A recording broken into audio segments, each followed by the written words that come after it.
जनाब speaker, military operation के अलावा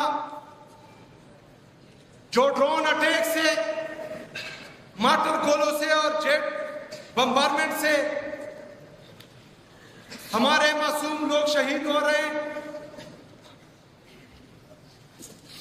उस पर भी पूरी कौम रंजीदा भी है, गमज़दा भी है और तशवीश में भी है। इसके लिए जिस तरह मैंने पहले तकरीर में कहा था कि एक वाज़ह पॉलिसी लाएंगे कि कोई भी बंदा आईन और कानून से मुबरा ना हो, उसको यह इस्तिस्ना हासिल ना हो कि वो ड्रोन अटैक करता है या बम्बारमेंट करता है, उससे कोलेटरल डैमेज होता है। और जब लोग एहतजाज करते हैं आपके सामने, तो आप सामने से फायर करते हैं, लोगों को शहीद करते हैं और ऊपर से फिर कहते हैं कि खारिज ने फायरिंग की।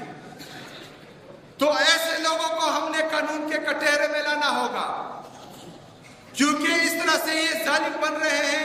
5 बंदों पर हम कुछ कहते नहीं हैं तो ये 21 मारते हैं। आज 21 हैं, कल 50 होंगे, कल 50 होंगे,